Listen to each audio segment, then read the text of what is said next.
3장 20절부터 22절 말씀에 보면 20절 말씀에 집에 들어가시니 무리가 다시 모임으로 음식 먹을 겨를도 없는지라. 우리 예수님 지금 얼마나 열심히 지금 일을 하고 계세요. 식사할 겨를도 없이 지금 질병에 걸린 자들 치유하시고 귀신 들린 자들 귀신 쫓아내 주시고 또 복음 증거하시고 이렇게 정말 열심히 사시는데 주변에서는 말이에요. 지금 21절에 보니까 예수께서 미쳤다. 지금 이런 말을 하고 있는 것이죠. 우리 집에서 제일 먼저 예수를 믿은 사람이 바로 이제 위에 형님인데, 제가 초등학교 때 우리 형이 이제 중학생이었을 때 이제 예수를 믿기 시작을 했어요. 이제 밑에 동네에 이제 내동교회가 있어서 그 교회에 이제 중학교 때부터 예수를 믿기 시작을 했는데, 그냥 들리는 말들이 아주 안 좋은 거예요. 그냥 동네방네 다니면서 전도하러 다니죠. 또 그냥 아픈 사람들 보면 다 기도해 준다고 그러지. 또 예언한답시고 앞으로 어떻게 된다는 이런 말을 하고 다닌다고 하니까, 야, 너 성 미쳤다고 하더라. 이런 소리를 들으니까 저도 얼마나 화가 납니까. 그래서 우리 형을 욕하기도 하고 성경책을 씹어 던지기도 하고 그랬던 적이 있었는데, 오히려 저도 이제 예수 믿고 나니까, 예수 믿고 신학교 간다고 하니까 가족 회의를 열어가지고 미쳤니 어쩌니 이런 말을 이제 들었는데, 조금 이렇게 이제 열심을 내다 보면 이제 예수 믿는 사람들에게 오는 핍박 중에 하나가 이렇게 이제 미쳤다고 하는 이런 말들입니다. 그런데 이런 말들이 참 성경에 보면 많이 있다는 거예요. 미가서 7장 6절에 보니까 아들이 아비를 멸시하며 딸이 어미를 대적하며 며느리가 시어머니를 대적하리니 사람의 원수가 곧 자기 집안 사람이다. 이런 거죠. 또 마가복음 13장 12절 말씀에도 형제가 형제를, 아비가 자식을 죽는데 내어주며 자식들이 부모를 대적하여 죽게 하리라. 이렇게 가족 내에 이렇게 원수가 있고 서로 미워하고 죽이는데 내어주는 이런 일들이 있을 것을 이렇게 말씀해 주십니다. 오늘 33절 말씀에 보면 이제 예수님께서 이런 말씀을 하세요. 누가 내 모친, 누가 내 모친이며 동생들이냐, 누가 내 어머니며 동생들이냐, 이런 이야기예요. 그러면서 진정한 신앙의 공동체, 믿음의 가족 공동체가 어떠한 사람들이 구성원인지 그것을 이제 보여주시면서 이제 진정한 하나님 나라의 가족 공동체에 대해서 오늘 이제 말씀을 주시는 거예요. 그래서 오늘 말씀을 통해서 우리가 첫 번째 깨달을 수 있는 말씀은, 이렇게 주의 일, 예수님의 일을 방해하고 호도하는 자는 진정한 이 하나님 나라의 가족 구성원이 될 수 없다는 것을 지금 말씀해 주십니다. 22절 말씀에 보면 예루살렘에서 내려온 서기관들, 여기 서기관들 말이에요. 이 서기관들은 예수님 하는 모든 일들을 감시하고 비방하고 조사하고 그렇게 해서 예수님을 어떻게든 그 수많은 무리들과 떨어지게 하고 격리시켜서 이렇게 죽이려고 모의하는 사람들이 바로 서기관들입니다. 서기관들은 쉽게 말하면 율법 전문가들인데, 이렇게 예수님을 모함을 하면서 어떻게든지 잘못된, 왜곡된 자기 나름대로의 그 보고서를 계속적으로 예루살렘 제사장 그룹으로 이렇게 보내는 거예요. 제가 얼마 전에도 말씀을 드린 바 있지만, 미국의 에즈버리 대학교에서 엄청난 성령의 역사가 있어서 그 예배당에 들어가려면 막 6시간을 줄을 서서 들어가서 예배를 드리고 이런 적이 있었다고 그러는데요. 거의 한 달 가까이 계속 예배만 드렸던 그런 놀라운 일이 이제 최근에 있었습니다. 그런데 이 성령의 이 이제 놀라운 역사에 대해서 이제 두 부류가 이제 나왔는데요. 한 부류는 이제 조사하기를 성령님이 정말 강하게 역사하셔서 엄청난 회개가 일어나고 지금 뭐 모이는 곳마다 찬양하고 기도하는 이런 일이 오늘날에도 나타났다 하면서 성령의 놀라운 역사라고 긍정적인 보고를 하는 분들이 계셨고, 또 다른 한편에서는 이 일의 시작점과 출발점 그리고 그 찬양 인도하는 사람들의 모습들 그 몇 명을 보니까 이 동성애자들이었다는 거예요. 또 동성애자들인데 그들이 회개를 하면서 갑자기 이 회개가 확산이 돼서 이제 이렇게 큰 역사로 이제 나타났는데, 어찌됐든지 출발선이나 거기에 있는 주역들이 동성애자이기 때문에 이 집회에 대한 이제 부정적인 견해를 가지고 또 그쪽에 가는 집회를 막는 부류가 있는 거예요. 우리가 정확히 저도 뭐 가보지 않고 이렇게 이제 지면을 통해서 양쪽의 의견들을 이렇게 들어보니까 뭐 어찌됐든지 간에 어떤 한 큰 사건을 놓고 긍정적인 보고를 하는 사람이 있는가 하면 부정적으로 보는 견해가 있더라는 거죠. 그러니까 예수님의 이 놀라운 일, 지금 엄청난 수많은 무리들이 추종하고 따르고 뭐 예수님을 만나려고 뭐 모두가 힘쓰는 이런 상황 속에서 주님을 만나서 해결받고 싶은 긍정적인 부류가 있는가 하면, 제자 그룹이 있는가 하면, 다른 한편 이렇게 서기관과 바리새인들 또 헤롯 당들 이런 사람들은 어떻게든 예수님을 끌어내리려고 죽이려고 모의하고 혈안이 되어서 계속적으로 부정적인 보고만 이렇게 한다는 거죠. 그래서 예수님을 부정적으로 평가하는 이런 사람들이 어떤 지금 견해를 내세우고 있는가 하면 22절 말씀에 보니까 예루살렘에서 내려온 서기관들은 예수께서 바알세불이 짚혔다. 지금 바알세불이 짚혔다.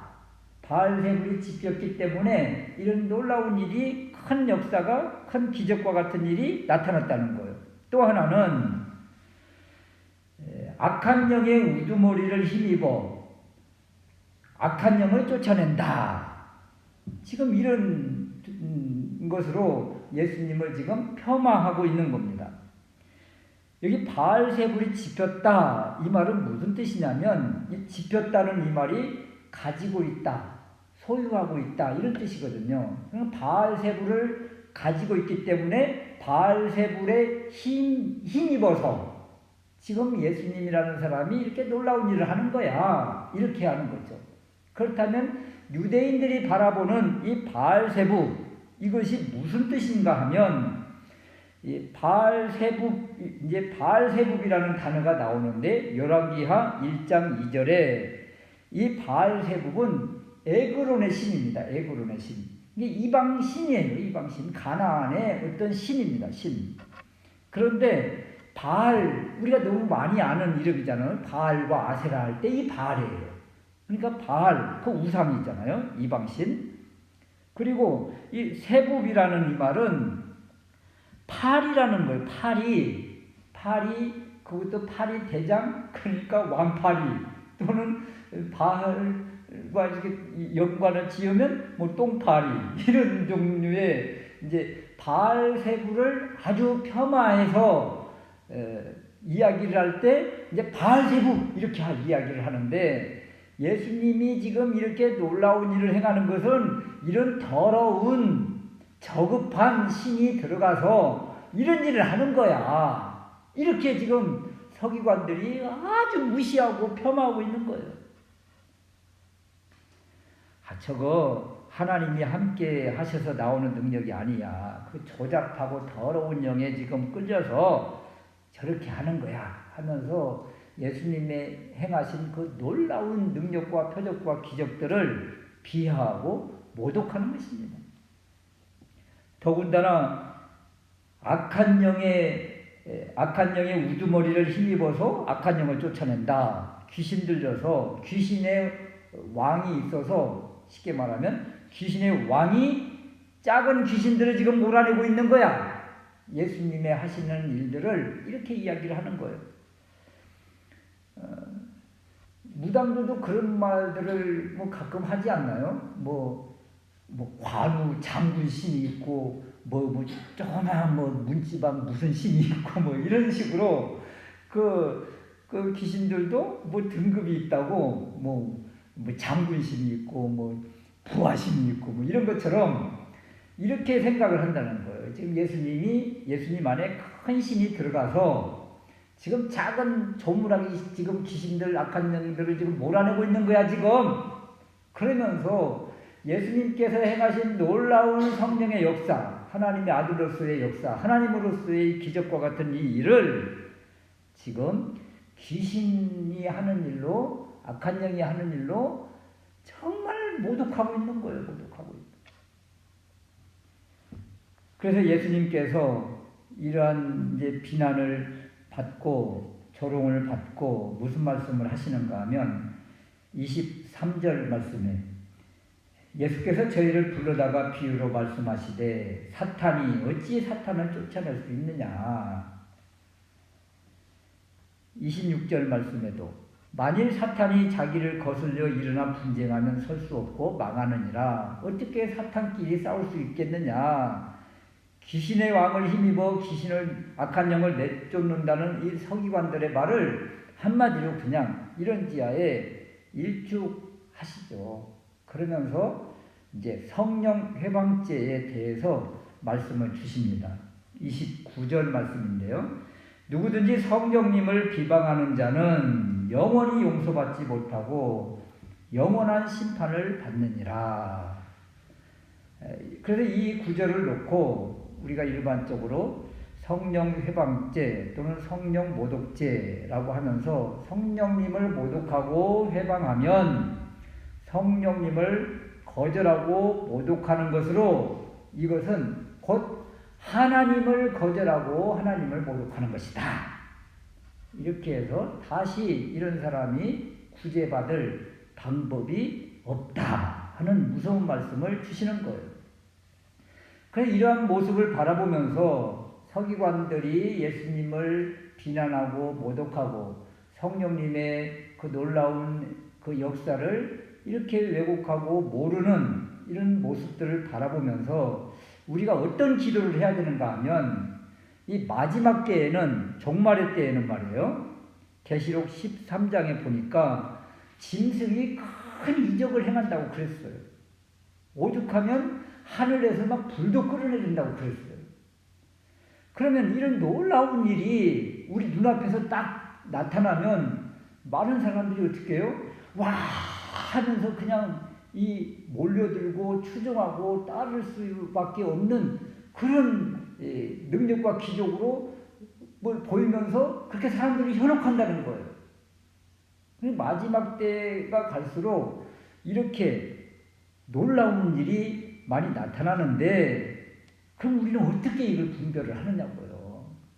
참 이것이 힘든 거거든요. 왜냐하면 우리도 잘못하면 서기관들처럼 이렇게 성령님의 역사를 모르고 이렇게 비난하거나 모독하게 되면 이거 큰일 나는 것 아니겠습니까? 그래서 우리가 마지막 때가 가면 갈수록 그냥 능력받고 기적, 표적 이거 막 구하는 것보다 그것도 중요하지만 하나님 우리에게 영적인 지각을 주시고 분별의 영을 주셔서 알게 하시고 깨닫게 해달라고. 이것이 얼마나 중요한지 봅니다. 그래서 이 시대에 날이 가면 갈수록 이런 영적인 이런 흐름은 더 혼탁해지고 말이죠. 이렇게 참 하나님의 자녀, 하나님의 백성들을 어떻게든 흔들려고 하는 이러한 시대에 흔들리지 않고 요동하지 않는 비결은 말씀 안에 붙어 있는 것이고 또 하나님이 주시는 은혜와 이 영적인 이 분별의 은혜 아니면 이거 뭐 참 지탱하기가 힘든 시대입니다. 그래서 늘 기도할 때마다 또 자녀들을 놓고 기도할 때 또 우리 공동체를 놓고 기도할 때도 영적인 분별의 은혜를 달라고 우리가 기도해야 되겠다 이런 것이죠. 여러분 자녀들도 잘못된 친구 만나면 그냥 순식간에 이렇게 잘못된 길로 빠지는 것처럼 이 영적인 세계도 똑같은 거예요. 그래서 참 이런 흔드는 믿음의 사람을 흔드는 시대가 점점 더 가까이 다가온다는 것을 이렇게 알 수 있으시기를 바랍니다. 두 번째 우리가 또 살펴볼 수 있는 말씀은 예수님을 가장 잘 아는 친족들인데, 친족들 쉽게 말하면 혈연 가족 공동체도 다 영원한 하나님 나라의 가족 공동체는 또 아니라는 것을 우리에게 지금 보여주고 계세요. 21절 말씀에 예수의 친족들이 듣고 그를 붙들러 나왔다. 여기 붙들러 나왔다. 이 붙들다는 말은요, 그냥 이렇게 그냥 잡고 타이르고 뭐 그 정도의 단어가 아닙니다. 아예 그냥 체포하러 왔다는 거예요. 체포하러. 잡으러 온 거예요. 잡으러. 이 굉장히 과격한 표현이거든요. 이 말이. 이 경찰이 뭐 도둑놈 막 구속하듯이 잡아서 수갑 채우듯이 그런 단어입니다. 그런 단어. 이런 마음으로 이 가족들이 지금 예수님을 잡으러 온 것이죠. 구약에도 보면 이렇게 예언자들 또 선지자들 하나님의 사람들을 이렇게 미친 자로 간주한 부분이 많습니다. 열왕기야 9장 11절 말씀에도 그런 말씀이 있고, 예레미야서 29장 26절에도, 호세아서 9장 7절에도 선지자가, 예언자가 미친 자로 또는 어리석은 자로 이렇게 표현된 부분이 많이 있습니다. 이렇게 하나님의 사람들이 사람들에 의해서 이렇게 미쳤다 또는 어리석었다 이러한 말들을 하게 되고, 예수님의 가족, 친족들도 예수님을 미친 자로 생각을 해서, 왜냐하면 주변에서 다들 그렇게 이야기를 하니까, 그래서 이 가족도 예수님을 지금 끌고 가려고, 저 사람들, 저 많은 무리들 때문에 예수님이 저렇게 됐다 해서 그 무리들 가운데에서 예수님을 끄집어내려고 이 가족들이 지금 동원된 것을 알게 됩니다. 그래서 31절 말씀에 이제 그 무리들이 너무도 많이 있어서 둘러싸여 있어서 들어갈 수가 없어서 이제 사람을 보내는 부분이 나와요. 때에 예수님의 모친과 동생들이 와서 밖에 서서 사람을 보내어 예수님을 부르니, 이렇게 사람을 보내서 예수님을 이제 어떻게든 이 잘못된 무리들 속에서 끄집어내려고 하는 이러한 모습입니다. 그런데 우리 주님은 아주 단호하게 말씀을 하십니다. 33절 말씀인데, 누가 내 모친이며 동생들이냐, 누가 내 어머니이며 동생들이냐 하면서 하나님 나라의 가족이 누구인지에 대해서 설명을 해 주십니다. 너무 매정한 것 같지만 우리 주님은 이러한 면에서 너무도 단호하세요. 그러면서 왜 우리 주님과 이렇게 가족들 간에 이런 관계가 설정이 제대로 안 됐을까, 이런 것인데, 너무 가까이에서 어릴 때부터 같이 지내다 보면 이렇게 눈이 멀어버립니다. 대부분이 그래요. 그 너무 가까이에 있는 사람들이 어찌 보면 너무 높게 볼 수도 있고 그 반대로 너무 낮게 볼 수도 있는 거예요. 이게 가까이 있기 때문에 그런 것입니다. 타인들이, 다른 사람들이 볼 때 자녀들을 엄청 이렇게 멋있고 좋게 잘 보는데, 가까이에서 늘 보던 사람은 에헤이 하면서 그런 관계가 너무 많아요. 대부분 오빠, 여동생 관계가 그렇습니다. 오빠 여동생 이 자녀 관계 보면, 형제들 자매들 관계들 보면 그냥 다른 여자 여학생들은 그 오빠를 엄청 멋있다고 보는데 그 집에 그 여동생은 말이에요, 아이고 저것이? 그러면서 아예 그냥 무시하는 경우가 엄청 많거든요, 가족 안에서. 또 여동생도 밖에 나가면 막 남자들이 그냥 너무 예쁘다고 좋아하는데 그 오빠는 또 아니 제가 그러면서 아예 그냥 무시하고 깔보는 경우가 너무 많아요. 이게 이 가족 관계에서 이런 것처럼 너무도 가까이에서 늘 같이 있다 보면 예쁜지도 모르고 잘생긴지도 모르고 뛰어난지도 모르고 그냥 그렇게 보는 거예요. 예수님 30년 동안 이 가정에서 가장이 되었다고 그러잖아요. 그냥 목수의 일을 다 했다고 일반적으로 우리가 그렇게 바라보는데, 그러니까 뭐 특별한 일이 없었던 거예요. 그러니까 이렇게 남들이 막 이렇게 추종하지만 이 가족에서는 여전히 그때 그 모습으로만 바라보고 이렇게 끄집어내려고 하는. 그래서 우리의 마음이 너무 고정화되어 있으면 이렇게 인정하기가 이렇게 힘이 든 겁니다.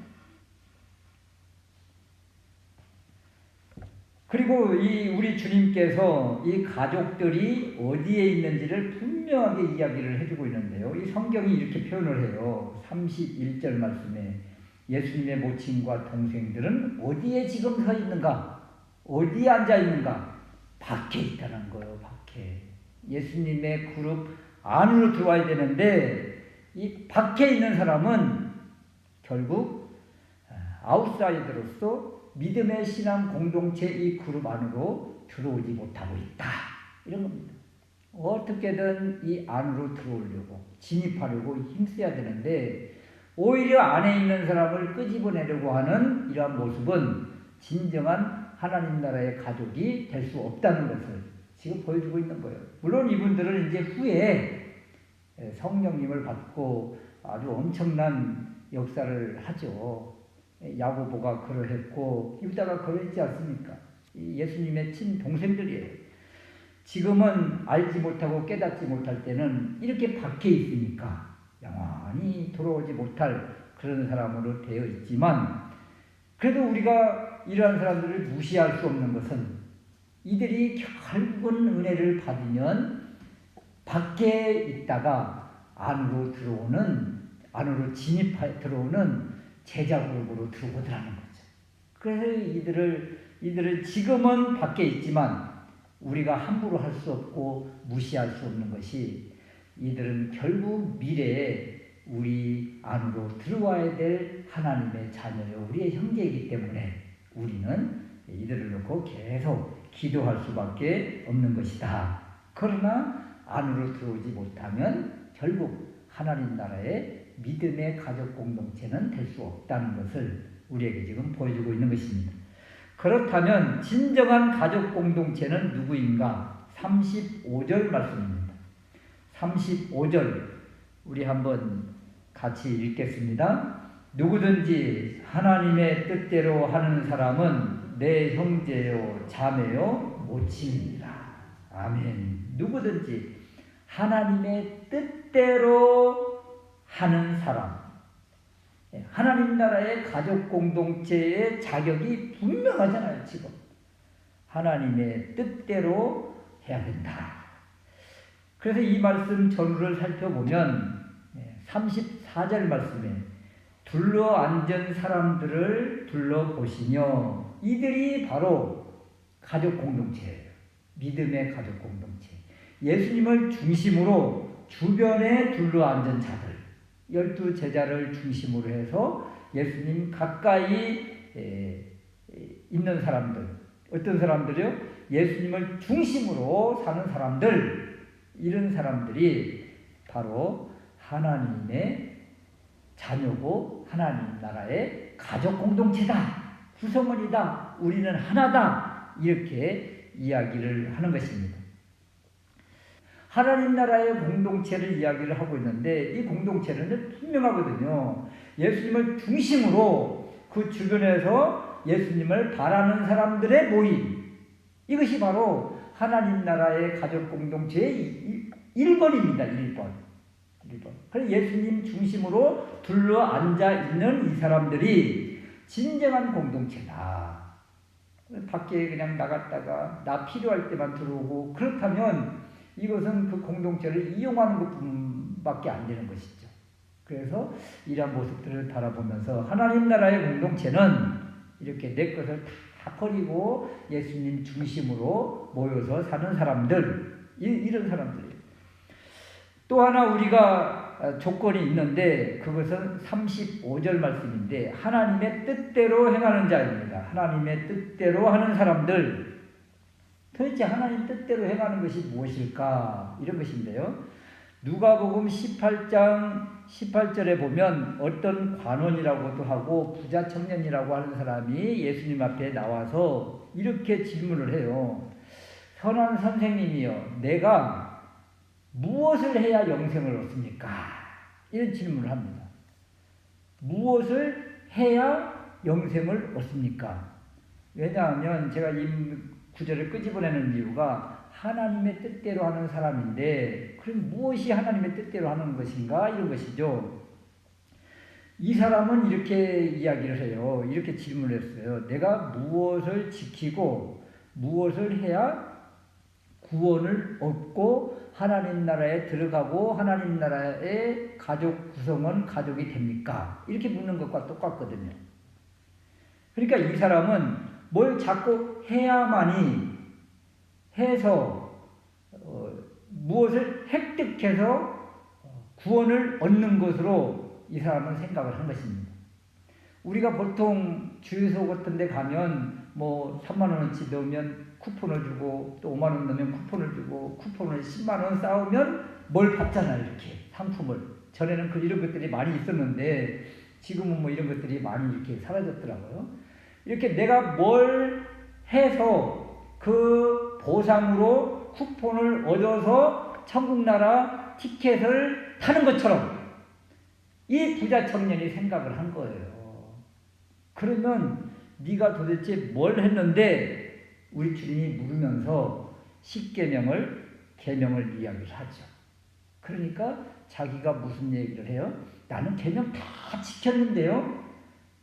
하나님 말씀을 다 했다는 거예요. 말씀대로 다 살았다는 거예요. 자신을 해요. 이것도 지키고 1계명도 지키고 10계명도 지키고 다 지켰습니다. 쿠폰 다 얻어놨어요. 지금 받아놨어요. 그래서 나는 당연히 구원을 얻는 거죠. 이렇게 묻는 거예요. 지금. 그러니까 우리 주님이 그래 잘했다. 그러면 한 가지가 부족하다야. 한 가지. 그러니까 이것을 다 무시한 것은 아닙니다. 한 가지만 더 했으면 좋겠다. 그 한 가지가 무엇입니까? 가지고 있는 것을 다 팔아서 가난한 자들에게 주라. 이 한 가지만 더 하라는 거예요. 한 가지. 그런데 이 사람은 이것을 못하고 왜요? 이 그 한 가지 팔라고 버리라고 한 그것이 바로 물질인데 이 물질을 놓지 못해서 결국은 예수님을 놓고 뒤돌아서 자기 집으로 물질을 향해서 쓸쓸히 가는 그 뒷모습이 나와요.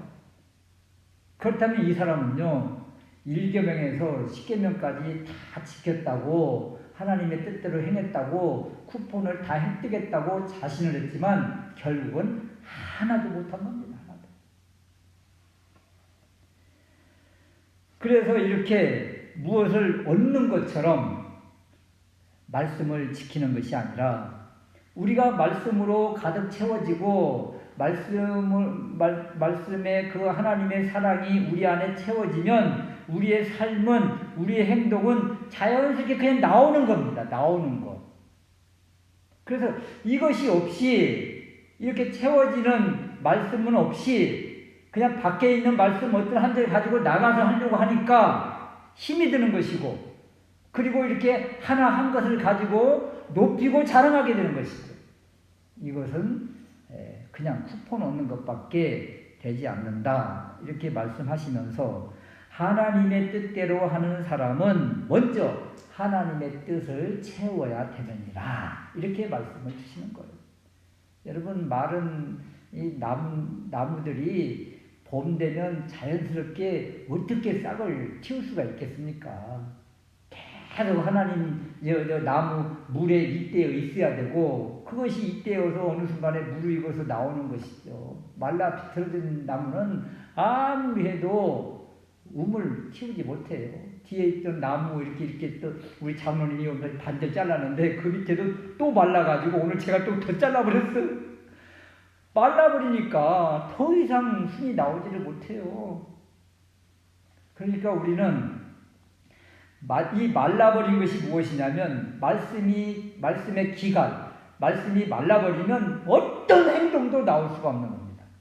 그래서 우리의 마음속에, 우리의 마음에 계속 말씀을 먼저 채워야 되는 겁니다. 말씀을 계속 채우고 말씀이 떨어지지 않고, 그래서 이 말씀이 결국은 이제 꿈틀대면서 나를 움직이게 해야지. 내가 움직여서 뭘 하려고 하면 힘만 들고 성과는 나오지도 않고 나왔다고도 시들어버리고 결국 아무것도 되지 않는 이런 모습이죠. 그래서 우리가 계속적으로 초신자가 오면 막 말씀을 가르치고 고백하게 하고, 그래서 이 말씀이 자꾸 채워져서 결국은 말씀에 이끌리는 이제 인생이 되게 하는 거죠. 그래서 내가 아직도 이런 삶이 하나님의 뜻대로 하는 이런 것들이 아직도 많이 부족하다. 그 이야기는 내가 뭘 더 열심히 하려고 몸부림치기보다 하나님의 말씀을 조금씩 한 절 한 절 더 이렇게 묵상하고 말씀을 채우다 보면 어느 순간에 행동이 그렇게 돼 있는 거예요. 행동. 이런 사람들이 바로 하나님 나라의 가족 공동체다. 그러니까 하나님 나라의 가족 공동체의 구성원들은 먼저 나가서 뭘 지금 막 하는 것이 아니라, 그것이 우선이 아니라 예수님을 가운데 모시고 이 하나님의 말씀을 먼저 마음속으로 계속 서로 간에 나누다 보면 나의 삶이 그렇게 이제 조금씩 변화되기 시작되는 것입니다. 이런 사람들이 하나님 나라의 가족이고 형제 자매인 것을 기억하시고 이렇게 더 말씀 안에 집중하면서 말씀에 그 순이 나오고 움이 트여지고 열매가 맺어지는 우리 모두가 될 수 있으시기를 주님의 이름으로 축원합니다.